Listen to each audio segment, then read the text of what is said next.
Hey guys, Omni here. We're going to be checking out New Rockstar's breakdown of the teaser trailer we got the other day for Thor Love and Thunder. If you haven't seen my reaction to it, check it out. I know I had to remove the music to it and it's irritated a couple of people, but sorry, we got to do what we got to do. But there's a lot of interesting little tidbits, visuals, and cues to the story and the progression that I'm really interested to see. Some interesting ideas I think we're going to explore, considering especially who we know the villain is. So it's just like it's coming together, man. And it seems like it's going to be a real strong character journey for Thor after everything that he had gone through in Endgame and Infinity War and all that. So I'm curious to see what they got here. Then again, like I've said many a time before, I'm not a Marvel guru.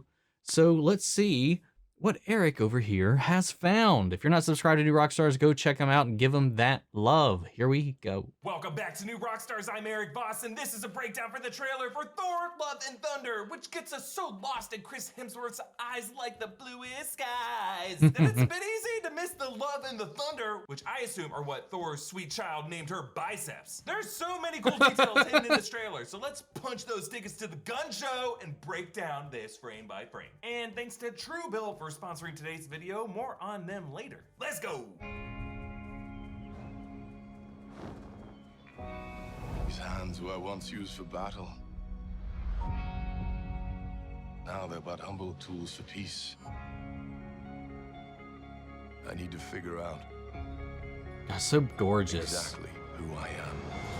All right, we open on Thor sprinting through the eras of his life, and I'm pretty sure his youngest self is actually played by one of Chris Hemsworth's real-life sons, the twins Tristan and Sasha. Oh, wow. So get them in there, and I think this imagery mirrors the journey of Forrest Gump, a running rambler who stumbles through war zones and prize matches and boats until turning into a bearded trucker hat wearing Zen master, just trying to reconnect with the woman Holy who got shit. away. Women now with tragic health conditions. I may not be a smart Avenger Jane, but I know what love and thunder is. Now the second thing That was an Thor's attempt. youth shows his teenage self wearing Thor's classic costume from the Jack Kirby comics, the winged helmet, the blue pants, yellow boots. The montage ends with Thor surrounded by flames, representing his home of Asgard being burned by Surtur in Ragnarok. Now the final shot of the trailer shows Thor in the same fur collar. I'm assuming this is New Asgard of Tonsberg burning down, making this the second time Thor has no. ever watched an Hope not. Asgard burn. But you know, it's not a place, it's a people. From these ashes, we cut to a symbol of new beginnings. Thor planting a tree, except this is more than a tree. It's the handle of Stormbreaker, those runes on the blade for Stormbreaker. Remember, Stormbreaker's handle was made from the tree branch arm of Groot in Infinity War. Now, once that arm was severed, it ceased to be part of Groot, thus why it did not dust along with him in Thanos' snap. But years ago, I discussed the theory that Thor might replant the handle of Stormbreaker to regrow the Yggdrasil Worlds tree after it burned in Ragnarok, which might be what Vin Diesel was referring to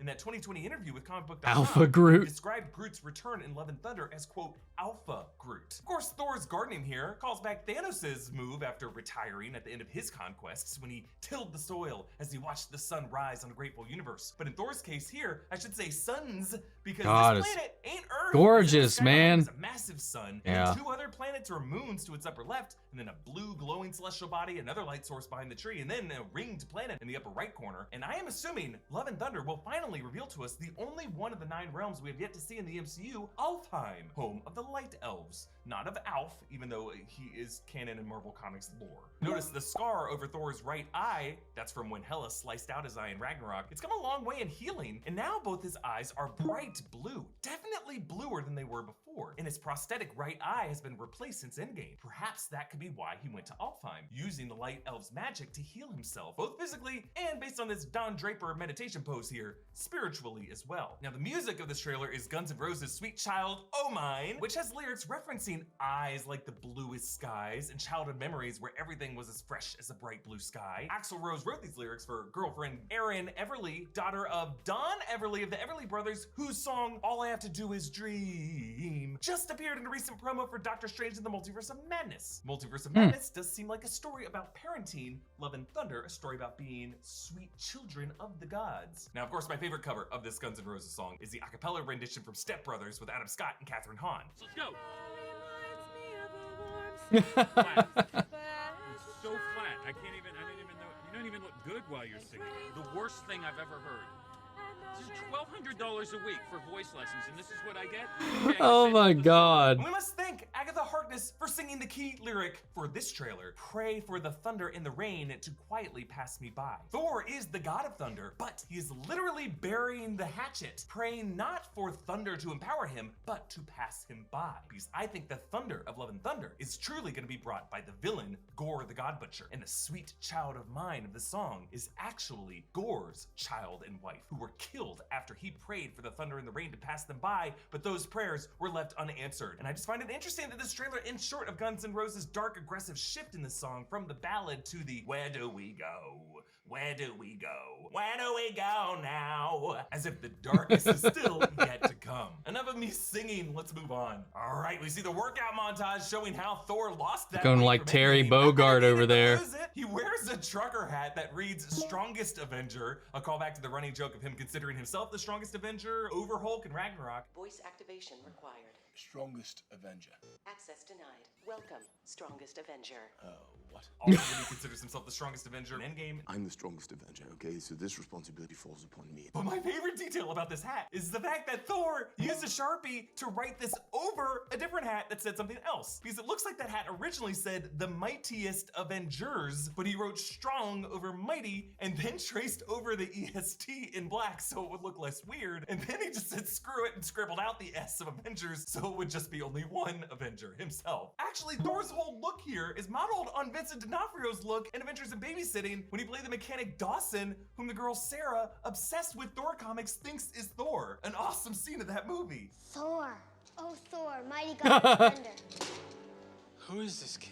Careful, kid, don't embarrass him in front of Vanessa. So Thor's doing the battle ropes with these chains from a giant skeleton. I was wondering if this could Oh, be good another God, one I didn't even of notice the that. Thors, like a prisoner who was left to rot after Thanos slaughtered them. But that skull has an odd shape to it, not exactly Yeah. humanoid. So this might just be another god whom Gore has killed. And based on this poor guy being left in chains, maybe this is someone Gore tortured first. So Thor uncloaks his new bod, and he's wearing a white tank and a red vest and tight blue pants, actually looking a lot like Kurt Russell in Big Trouble Little China. Dude, if he It could, kept the ironically, trucker be Thor's hat son, or Peter that, Quill, to roll his he would eyes there. definitely look Actually like looks Terry Thor might have Bogard. stolen some of Peter Quill's clothes, and as I pointed out in a past video, the shirt that he's wearing may depict Yggdrasil connecting the 9 realms. Now they're saving this planet populated by these blue-skinned locals. I think this actually might be Centauri 4, the homeworld of Yondu, which would make this the Zatoan tribe. In Eternals, we learned that one of the past planets that they helped destroy was called Centauri 6. Everyone in Centauri 6 is going to die. Now, it's spelled a bit different, Centauri versus Centauri, but in the Thor comics, Centauri 6 is part of the same Alpha Centauri star system as Centauri 4. So I'm wondering if Gore the God Butcher's hatred of the gods might have began because he comes from that Centauri 6 planet that was destroyed in order to birth the Celestial, a god, a hatching that killed his wife and child. Could while be. He just happened to be off-world, which would make him so angry that he must now kill all the gods of the cosmic hierarchy and everyone related to them, including Asgardians like Thor and Valkyrie, and sons of Celestials like Peter Quill. And it could be on this planet, Centauri 4, where Thor and the Guardians learn the story of a nearby planet named Centauri 6 in their system with one very pissed off sole survivor. And then we get this full Guardians of the Galaxy charge with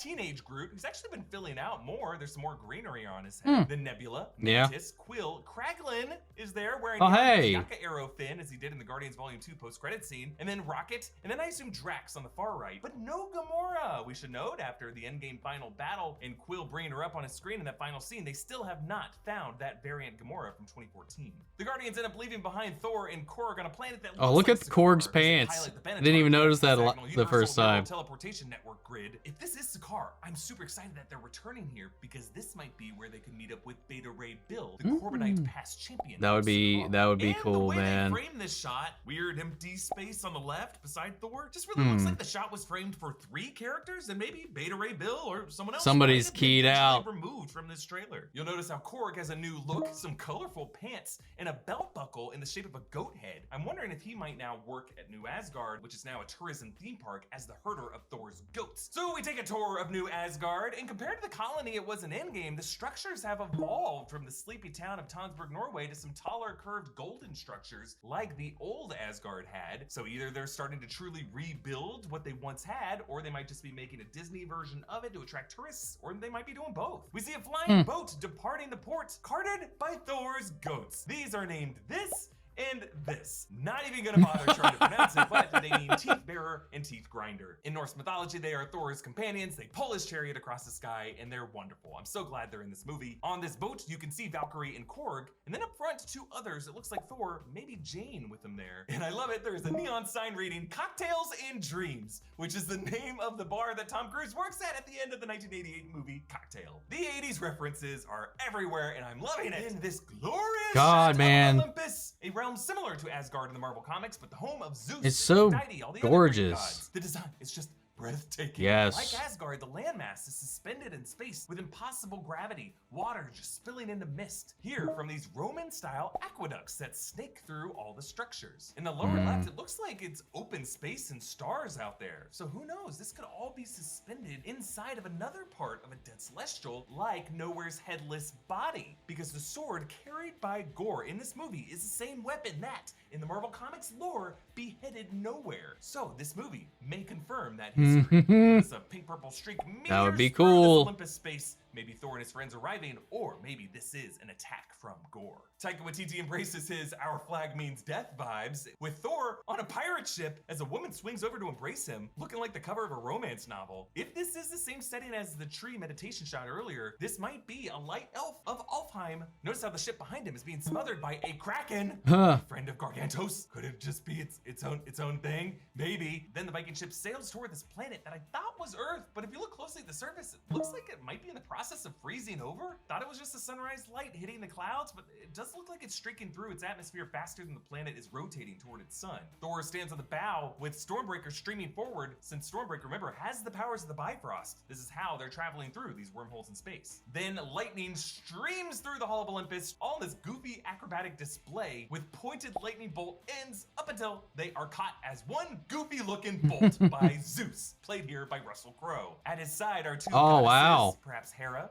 and Aphrodite, or maybe one of his many mistresses, because this is Zeus. All he does is f***ing ruin.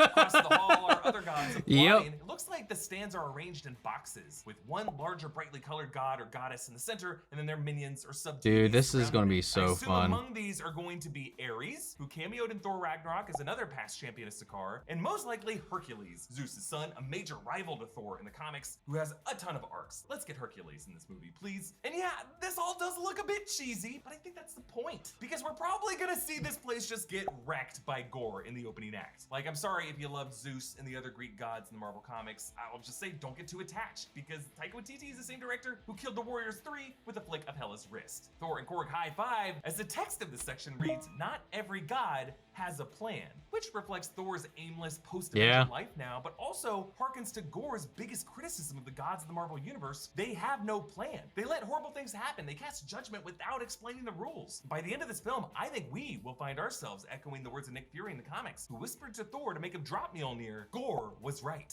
The one sign of Gore's violence in this trailer, at least, the corpse of Thalagar the Behemoth. Yeah, This man. image taken directly Yeah, from Jason Aaron's dude. God Butcher storyline, artwork by Asad Ribic in Thor God of Thunder #3. Saw people when Thor sharing is that on investigating Twitter. the deity figures Oh who my Gore gosh. killed. Even the trickle of blood coming out of Thalagar's nostrils is exactly the same. I don't think we've ever seen a frame of the MCU so perfectly match a panel in the comics, and I really can't blame them. The image is heart-stopping. The only Damn. difference is that Korg now joins Thor in that boulder, so now Thor has someone to explain the terrifying significance of Thalagar's death. In that comic panel, Thor explains how Thalagar was the patron god of the galactic frontier who wrestled black holes just for fun. We can also imagine now for all the ground level people, That would be planet cool to and neighboring see. star system, just for some asshole to punt his black hole into your backyard and kill trillions of life forms. Then a new shot of New Asgard, showing it from the same angle as when Rocket and Smart Hulk approached the town in Endgame on that winding road. Now the port has filled with several cruise My liners, lord. including one with the face of Volstagg, member of the Warriors 3, abruptly killed off. A van marked New Asgard Tours drives down that road with a logo The hammer. that features Mjolnir on it. Now, it looks like in this movie that there's going to be a mound in this tourism destination that displays the broken pieces of Mjolnir as a key attraction. The earth dug out around it, making a kind of pedestal since people might not be able to move the Uru shards. Kind of like how Oh, Disneyland yeah. has a sword in the stone, and that will be where Jane Foster is empowered as the pieces come back together. Valkyrie now sits at the head of an international summit. The sign in the corner reads Renewable Energy Conference, with art looking like a series of waterfalls that pour into each other, maybe showing how the Asgardians and the Olympians recycle water through their infinity pool water systems that seem impossible, but probably work on some kind of Asgardian magic. Currently, you'll notice the representative from the United States is standing, because that's what we do here, we stand! So I wonder if Asgardian science magic that empowers their boats and everything else in their lives has become a pretty game-changing energy resource on Earth, which would complicate things on oil-dependent countries like the US that needs to protect coal jobs and fracking.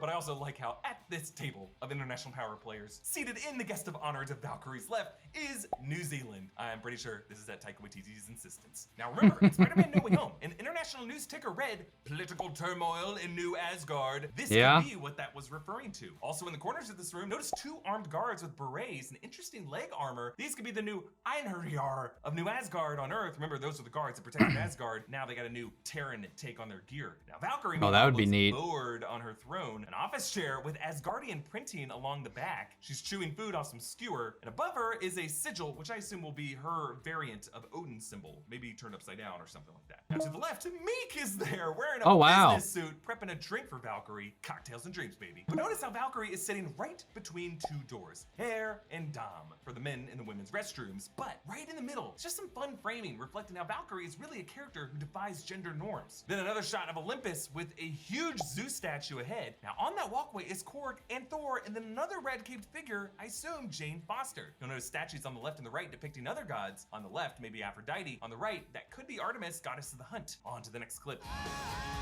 Not me. What? Just listening. All right, we get a better shot of the Guardians here. Quill, Drax, Nebula, Mantis, Rocket, and Groot. And Mantis has this interesting chip on her forehead now, which are connected to her antennae, perhaps a way of amplifying her emotional sensing abilities. Thor is just trying so hard to make Quill love him because all the other people he loves in his life are dead when you think about it. He refuses to break eye contact, just like how he stared Peter directly in the eyes on the Benatar at the end of Endgame. And you can see now in the close-up that Thor has regrown his braid that he used to have in the earlier movies, or his head was shaved in Ragnarok and before he let himself go in Endgame. I love how the title logo has this metallic look to it, like an 80s rock band, just metal pieces sliding into place in a diamond shape to form the O, which also reflects the angular text of Norse runes. Then on to the last clip.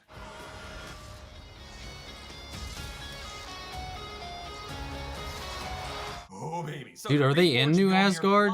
Like, look at the buildings behind them. Foster, with Natalie Portman returning after Thor: The Dark World in an adaptation of Jason Aaron's Mighty Thor run that follows Jane as a cancer patient who wields Mjolnir after the case of Gore made Thor want to drop the hammer, considering himself unworthy. Now, powering up into Lady Thor allows Jane to escape her sickness, but whenever she returns to normal, her chemo is reset, setting up this fascinating and tragic storyline for the character. Now, how did this happen? Well, the movie's official description says Jane Foster, who, to Thor's surprise, inexplicably wields his magic hammer Mjolnir as the mighty Thor. That suggests that whatever caused this hammer to reforge was some mysterious magic that Thor is not familiar with. Now, it's been implied that Infinity Stones left cosmic radiation coursing through the universe, and in the case of Jane Foster, who was possessed by the Reality Stone Ether, that radiation could have been the cause of her cancer, as well as what now triggers the hammer to reassemble. It's also possible that the multiverse could have caused this reassembly in some way. Like that is true. Comes from another universe, or the hammer comes from another universe, and more will be revealed in a future trailer after Doctor Strange and the Multiverse of Madness comes out. I have a feeling that the hammer's return will have an in-universe answer. I think so too. Residual Reality Stone radiation, or some hidden Will and Testament clause from Frigga or Odin that includes Jane Foster in that worthiness charm. Like, whoever wields this hammer, if he be worthy, shall possess the powers of Thor. Also under clause, whoever that current bearer loves the most can also wield it sometimes. Now, compared to the shot of Hela destroying the hammer in Ragnarok, the cracks of Mjolnir are now spread apart with bigger chunks. But notice how the golden end is facing upward now. I think we're looking at the other side of it. I just like this look better than a more capillary splintered look, because now from a distance, it does you can look make out better. the individual cracks of that hammer. This reveal of Natalie Portman as Lady Thor works really well. Better than I thought it would. And honestly, Marvel Studios really needed this to work, and they totally pulled it off, but they used a few interesting visual tricks to do it. Now, yes, Jane is definitely beefed up here. I'm sure Natalie Portman put on quite a bit of muscle, but I wouldn't be surprised if they did that classic Tom Holland muscle enhancement there. But she does need to be beefed up, yet the focus of the shot is not on her muscle definition. Her shoulders, her traps, her neck, forearms, they're all covered. They also cover her face with the helmet, all to avoid that uncanny valley effect where we might see Natalie Portman's iconic face, but on a different body, which would just kind of break us out. Instead, maybe. the focus is on Mjolnir, a striking, unusual image to see it put together again,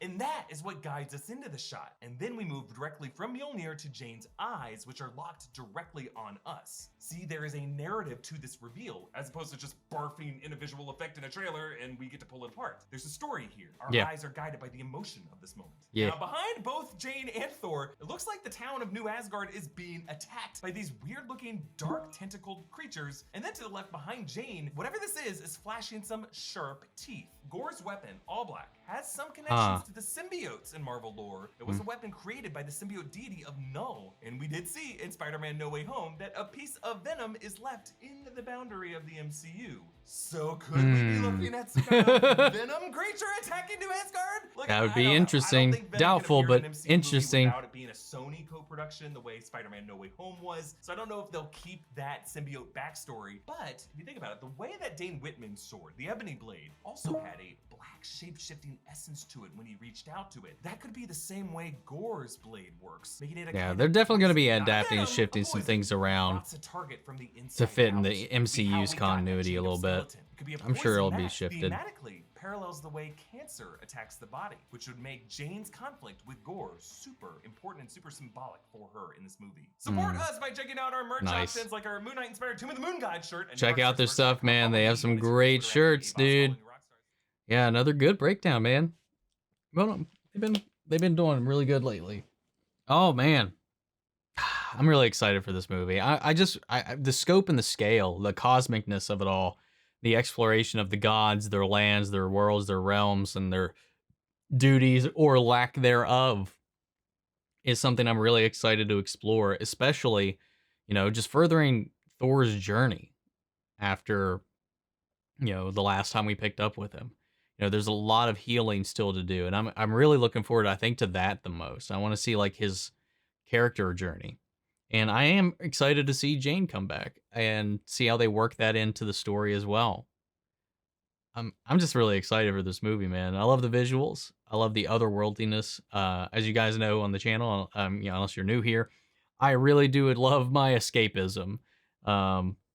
The more fantastical, sometimes the better. And I really like the imagery all throughout this, especially the stuff with him meditating on that mountaintop. That was gorgeous. And then just, of course, the other settings that we've seen so far. And then that comic panel that they brought to life. Man, I'm really looking forward to it. And I'm really looking forward to our first live action look at Gore. I've seen like the toy leak because Twitter is Twitter. So I saw that, and yeah, I don't know how I feel about it. I definitely love his look in the comic. I think he's got a very iconic look to him and terrifying, threatening look to him from the comic. So I'm hoping that maybe it's maybe what they saw with the toy is just temporary, maybe just like a standard thing, or maybe Christian Bale just didn't want to get too done up in prosthetics or lost in CGI. But we'll see. Looking forward to the story, though. I think it's going to be cool. I think it's going to be fun.